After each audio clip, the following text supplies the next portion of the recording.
നിങ്ങൾ വിശ്വസിച്ചാലും ഇല്ലെങ്കിലും ഞാനത് പറയാം. 2009 അങ്ങ് ആസ്ട്രേലിയയിലാണ് കഥ നടക്കുന്നത്. നിങ്ങൾ കേട്ടിട്ടുണ്ടോ ഇൻറ്റിഗ്രേറ്റ് ഐഡൻറ്റിറ്റി ഡിസോർഡർ എന്ന ഒരു രോഗത്തെക്കുറിച്ച്? എന്നാൽ ആ രോഗം മൂർച്ഛിച്ച ഒരു മനുഷ്യൻ്റെ കഥയാണിത്. ഡേവിഡ് ഓപ്പൻഷാ എന്നാണ് അദ്ദേഹത്തിൻ്റെ പേര്. അദ്ദേഹത്തിന് ജനിച്ച നാൾ മുതൽ അദ്ദേഹത്തിൻ്റെ വലത് കാലിനോട് എന്തെന്നില്ലാത്ത ഒരു എതിർപ്പ് അല്ലെങ്കിൽ ഒരു ഇഷ്ടക്കേട്. ഈ കാലിനോട് വല്ലാത്ത വെറുപ്പ് തോന്നുകയാണ്. ഒടുവിൽ അതിനൊരു പരിഹാരം കണ്ടെത്തിയത് അദ്ദേഹം നല്ല ഐസ് കട്ടകൾ എടുത്ത ഒരു ബക്കറ്റിൽ ഈ കാല് 6 മണിക്കൂർ നേരം മുക്കി വെച്ചു അല്ലെങ്കിൽ എടുത്തു വെച്ചു. അതിനുശേഷം ആ കാലിൻ്റെ ചലനശേഷി നഷ്ടപ്പെട്ടു. ഹോസ്പിറ്റലിൽ കൊണ്ടുപോയി. ഡോക്ടർമാർക്ക് മറ്റൊന്നും ചെയ്യാൻ കഴിഞ്ഞില്ല. അദ്ദേഹത്തിൻ്റെ കാല് മുറിച്ച് മാറ്റുകയാണ് ചെയ്തത്.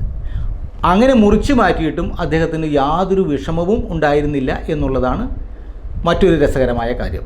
കാരണം ഈ രോഗത്തിൻ്റെ പ്രശ്നം ഇത് തന്നെയാണ്. എന്നാൽ ഇതിനോട് സാമ്യമുള്ള ഒരു കഥ വർഷങ്ങൾക്ക് മുമ്പ് നടന്നു. സർ റെനാൾഫ് ഫിൻസ് എന്ന ഒരു ബ്രിട്ടീഷുകാരൻ്റെ കഥ.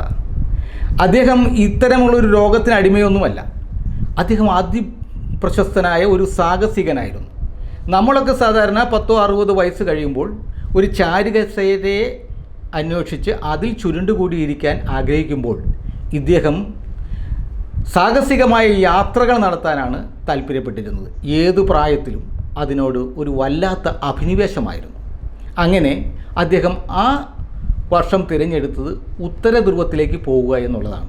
അതിഭയങ്കരമായ ശൈത്യം. ഈ ഹിമവണ്ടി ഐസ് കട്ടയിലേക്ക് താഴ്ന്നു പോയപ്പോൾ അത് തൻ്റെ കൈകൊണ്ട് മാന്തി എടുക്കേണ്ടി വന്നു. അങ്ങനെ ഒത്തിരി നേരം എടുത്ത പ്രവൃത്തിക്ക് ശേഷം ഈ കൈകളുടെ ചലനം നഷ്ടപ്പെട്ടു. പക്ഷേ യാത്രയുടെ ത്രില്ല് കൊണ്ട് അതൊന്നും അദ്ദേഹം പരിഗണിച്ചില്ല. മറ്റേ കൈകൊണ്ട് അദ്ദേഹം അത്യാവശ്യ കാര്യങ്ങളെല്ലാം നടത്തി തിരിച്ച് വീട്ടിലെത്തി കഴിഞ്ഞപ്പോഴാണ് ഈ വിരലുകളുടെ പ്രശ്നം മനസ്സിലാക്കിയത്.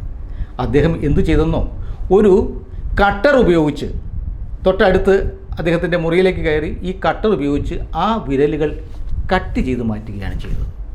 അപ്പോഴും അദ്ദേഹത്തിന് യാതൊരു പ്രയാസവും ഉണ്ടായില്ല. കാരണം അടുത്ത യാത്രയെക്കുറിച്ചായിരുന്നു അദ്ദേഹം ചിന്തിച്ചു കൊണ്ടിരുന്നത്. അതായത് മനുഷ്യൻ്റെ മനസ്സ് ഏത് തരത്തിൽ ചിന്തിക്കുന്നുവോ അത്തരത്തിൽ ആ മനുഷ്യന് പ്രവർത്തിക്കാൻ കഴിയും എന്നുള്ളതാണ്. നമ്മളെ ഭീരുവാക്കുന്നതും ബലവാനാക്കുന്നതും ധൈര്യമുള്ളവനാക്കുന്നതും നമ്മുടെ മനസ്സ് തന്നെയാണ്. നമ്മുടെ ഉപബോധ മനസ്സിലാണ് ഇതെല്ലാം കുടികൊള്ളുന്നത്. അതുകൊണ്ട് തന്നെ ഉപബോധ മനസ്സിനെ എപ്പോഴും നല്ല നിശ്ചയദാർഢ്യത്തോടു കൂടി ലക്ഷ്യബോധത്തോടു കൂടി പ്രവർത്തിക്കാൻ വേണ്ടുന്ന സംഗതികൾ അതിലേക്ക് കൊടുത്ത് ഊർജ്ജസ്വലമായി പ്രവർത്തിച്ചു കൊണ്ടേയിരിക്കുക. മരണം ഒരു ശാശ്വതമായ സത്യമാണ്. മരണത്തിലെത്തുന്നതുവരെ നമ്മൾ നിതാന്ത ജാഗ്രതയോടുകൂടി പുതിയ കാര്യങ്ങൾ ചെയ്തുകൊണ്ടേയിരിക്കുക.